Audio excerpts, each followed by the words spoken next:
राधे राधे। बहुत बहुत स्वागत है आप सभी का। 12 हिस्सों में बटा मानव जीवन आज हम बताएंगे। कुंडली।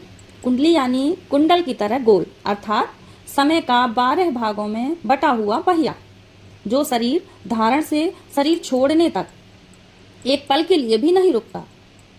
नवग्रहों की दृष्टि से संचालित यह पहिया मानव के महत्वपूर्ण जीवन में आने वाले सौभाग्य दुर्भाग्य के ठौर की यात्रा में अनवरत चलता रहता है। जैसे गोलाकार घूमने वाले पहिए से सभी हिस्से ऊपर नीचे आते रहते हैं और इसी प्रकार दूरी तय होती है। इस तरह कुंडली का पहिया जीवन की यात्रा में चलता रहता है।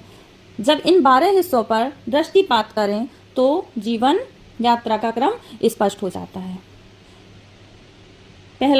पहला घर, जिसे लग्न कहा जाता है, जातक पहले घर से जातक के रंग रूप आकार प्रकार शारीरिक मानसिक स्थिति को इंगित करता है। इसे पहले घर में स्थान ग्रहण करने वाला ग्रह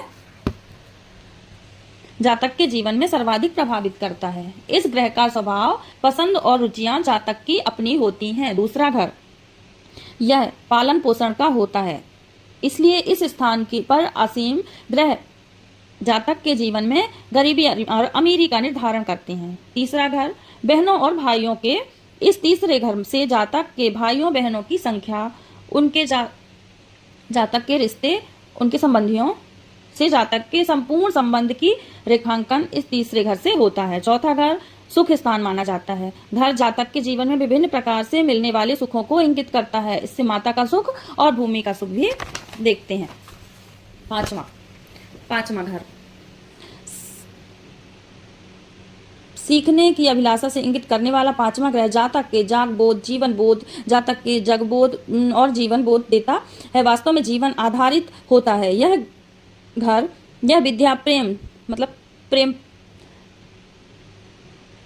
प्रेम प्यार और संतान का होता है। छठा घर शत्रु स्थान कहलाने वाला है। छठा घर वास्तव में विपरीत परिस्थितियों को इंगित करता है, शत्रु यानी विरोधी तरीके से। सातवां घर षष्ठी के विस्तार अपना योगदान देने के लिए जरूरी है कि युवा एक युवती की आवश्यकता अनुभव करे। परस्पर सुख दुख बांटने के लिए षष्ठी की संरचना को आगे बढ़ाने के लिए परिवार अथवा दाम्पत्य का यह ग्रह अत्यंत संवेदनशील घर है। इस घर में क्रूर ग्रहों का वास दृष्टि मनुष्य के जीवन नरकीय यातना में बना देता है।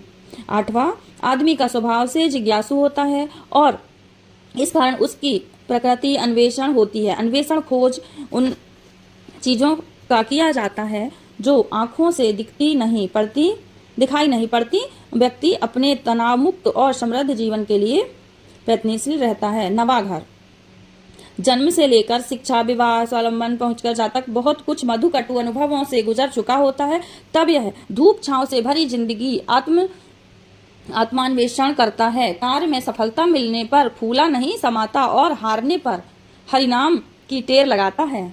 10वां घर, लोक परलोक का चिंतन अनवतरण चलता रहता है। व्यक्ति के मन में कर्म का यह 10वां घर, इस घर में बैठा हुआ ग्रह इंगित करता है कि लोक में सुख परलोक में शांति कैसे मिलेगी। कर्म करने वाले हाथ जब मन से संचालित होने लगे तो आत्मा की पहचान होने लगती है। आत्मा की पहचान होने पर जीवन के प्रति मोहग्रस्तता टूटती है और मृत्यु का भय समाप्त हो जाता है। तब आदमी की दृष्टि में जीवन और प्रयाण का आकलन साथ साथ चलने लगता है।